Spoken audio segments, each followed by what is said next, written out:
Okay, how many of y'all in here do makeup? Me. Alright. Anjali, do you know when the last time you remember when makeup was invented? No ma'am, I don't. Would you like to know? Yes, I would. So it actually happened in the prehistoric era, and the prehistoric humans, they like took plants and fruit and they extracted the oils to make a pigment, which as you can see, this is how they would get it as a powder, you know, like the colors and everything. And then they also used, Egyptians used coal and henna, which is still used today. I'm not sure about the coal, but it's not actual like manufactured coal, it's a black eyeliner pretty much, and they would do it as a big cool little liner here and then down here. And the henna, it would just be like a tattoo if you didn't want to actually permanent, so they would do a specific kind of dye, and then over time it would wash off and it would kind of stay in your hands. Anjali, do you know anything about, do you know stuff about that? Yeah, I know about henna because I use it like, yeah. I do use it. Awesome. And so then America, they actually didn't start doing it until the 1800s, but in the prehistoric era, not the prehistoric era, the Revolutionary era, like the American Revolution, it was banned because it was seen as non-appropriate due to the fact that it made them look too sexualized as women and men. Oh. So it didn't actually, yeah, I know, right? So it didn't actually start start processing up until the 1920s, 1930s, whenever we got this over here, the red lipstick here, eyeliner there, and then these colors actually didn't start popping up until after the American Revolution, because it made, like, if people were in cosplay or theater, it made them pop out more, so that was finally acceptable. And these are just more, this is like foundation, more lipstick, because red lipstick was looked at as like classy and respectable for a woman. And then we got blush down here, and it's very pigmented.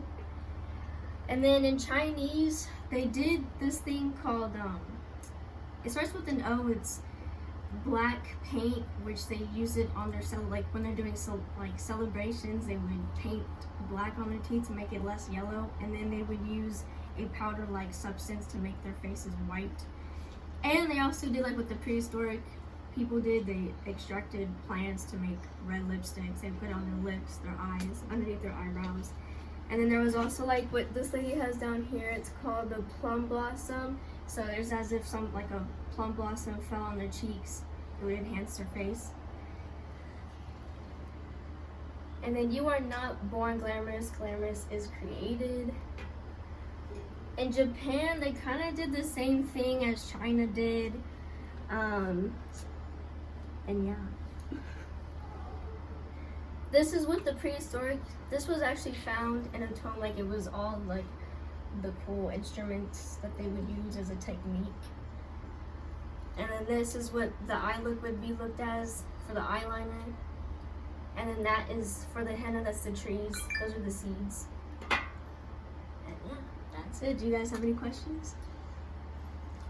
Where did they find those? The tomes? Yeah. In Egypt. It was in like a cool little tome in Egypt, and it was And about... it's actual makeup? Yeah. And did they use that as a symbolization for anything, or just to enhance women's? Or It was was mostly more for women, but priests, like men who are priests, they would use it as like a celebration underneath here. So if you saw like an Egyptian man and they had these under here, the black liner would like pretty much label them as majestic. And what then about China or Japan? What was all the white stuff?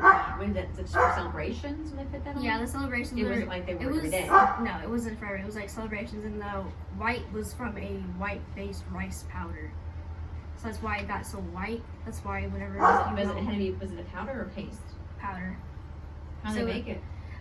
it was just like they would bring it to a boil, and then they let it cool. It's not like rice, like actual rice. It's just powder, like it's just white, and they would just, you know, go like this, and it would get pasty and powdery, Okay. and then they would put it on. Because it looks real thick to me, like not Yeah. just a powder. That's like pretty much what it does is to clear their main skin tones.